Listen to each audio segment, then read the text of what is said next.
Hi, welcome back to No TV Canada. And I am just on YouTube channel. I am your host, Jen. So this is a shout out to Willow Bramley. I love what she does and how she does it and how she runs her family and how she deals with comments from people. I just turn them off or don't read them.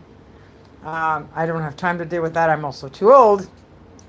So I just want to say that if people know me in the course of history, I cook a lot of food. I do a lot of things, multifaceted, like an octopus with 8 arms.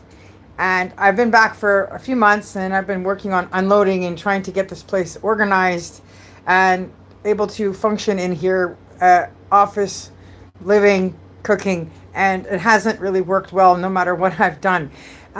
So I haven't shown anything around food, is what I'm saying in the short of it. But rest assured, I do eat and I still need to cook. So I just want to show people like what multitasking in this small space looks like when it's not working. So I eat here basically at this one placemat. I try to clean things up a bit, enough so I can enjoy my food. My laundry changes in the wrong spot. And all the stuff that I'm working on with the knitting projects and the cancer care cushions are kind of spread out between that island and the desk, which is the office. So you got like the knitting art corner here, and then you got the office. And I wanted to, I wanted to confess to Willow, yes, I do own a Master Chef crockpot, but no, I don't really use it. And I do love my Cuisinart. Like, it saves me from making any kind of desserts with cream cheese. It's really hard to use a regular blender or your hand. It's horrible.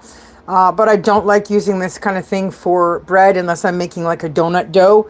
But it's also here, collecting a little bit of rust and dirt, whatever.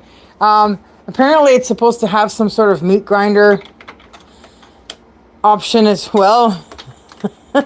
I've never used it, but I would love to because I'd like to have deer and elk and moose and caribou and rabbit. Getting sick and tired of just beef, turkey, ham, and chicken. I'm not big on pork roast at all. I've only had one pulled pork in my life that I've ever liked. I wasn't raised with pork. It was never in front of me. I was raised a very clean food life. I'm very European, English, Welsh. Fish and chips. My grandmother had vinegar. Anyway, on with that. I am making homemade jam. And that's on low too. Look at that. So I'm making like a seedless grape and blackberry jam.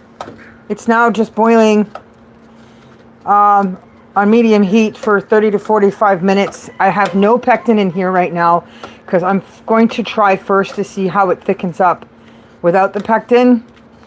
I do need a smaller potato masher because this is not really working, but we'll see how much more I can break it down. I had a blender, but it blew up. It was an expensive one too. So I'm working without that. And then I have like this multi-spice chicken on the go. I got 2 legs at the corner store, Chinese place I like to go. Everything's on sale. Both of these were $5.50, so it was $2.50 a leg. And you go to a restaurant, you got to pay that much just for one thigh this size. So I have like some fiery habanero roasted garlic on there. I have the garlic powder, and I have salt and pepper and onion, and I have put some imperial margarine that's already melted on there before, so everything would stick to it nicely, and sprinkled some parsley on top of that. And then just before it's done, I'm going to melt up some honey, and I'll throw some honey on top and give it some flavor. I just don't feel like making anything with paprika or cayenne today or doing barbecue, but I'm sure there's going to be a lot of that throughout the summer. So then I'm going to cover it in some tin foil a bit so that it cooks slowly. I don't think I have enough tin foil. I have to put another piece on that. So that's what I'm saying about multitasking in small spaces.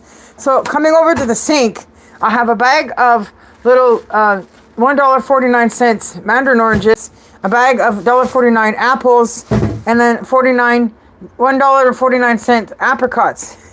So again, it's another kind of jam. I guess I'm going to mix it together.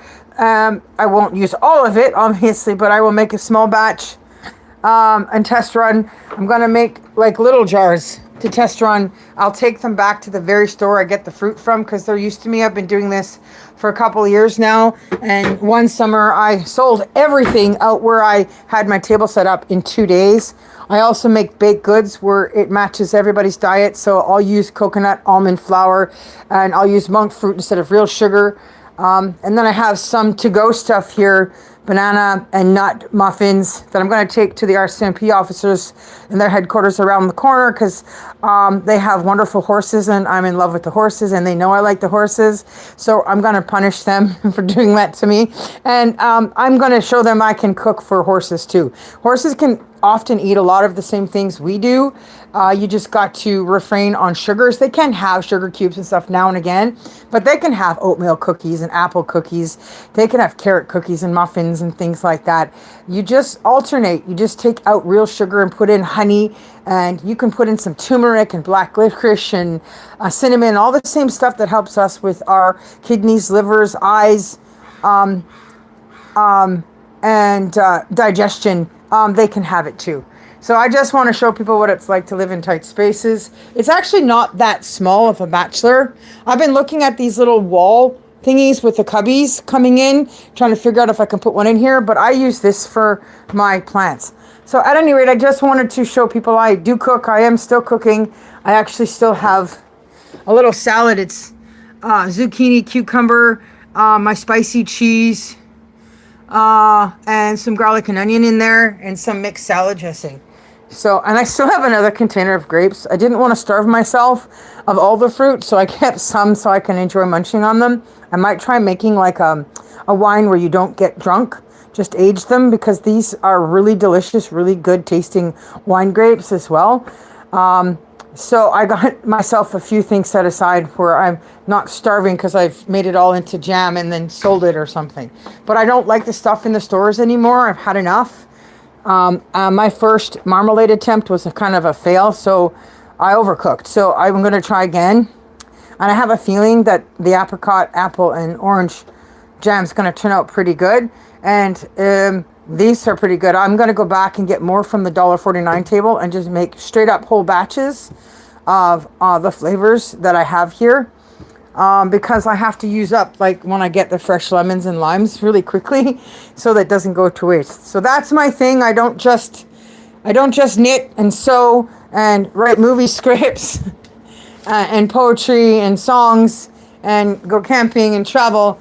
I do still cook too, but I do it in cramped spaces. So that's it. I wanted to just do a shout out to Willow Bramley, make a confession about my crock pot, but I don't use it. My friend left her little rice cooker here. I don't do that very well either. I'm very old fashioned. I've never owned a dishwasher. I don't have a carburetor. I wish I did. I'm not even using a real toaster at this point. I'm using a toaster oven because I had boat dreams and I wanted to have enough small sized down stuff for a boat, which is why I have the crock pot, because when you're living on a boat, you only have so much space. And so that was the idea, because you're not going to have big fancy stoves and lots of counter space.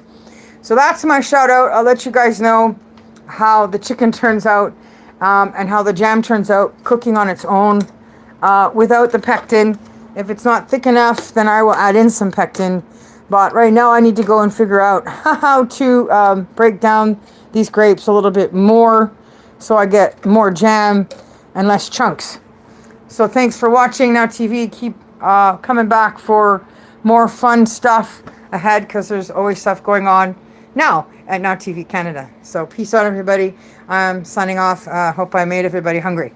I'll let you know how things go with me feeding the RCMP in order to get some time with the horses.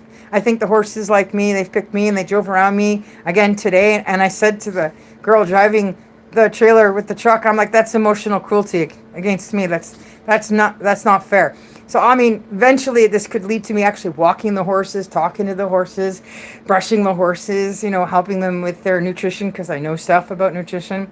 So I'll let you guys know how that works. I hope it works out well, because that would be just a fun thing to do.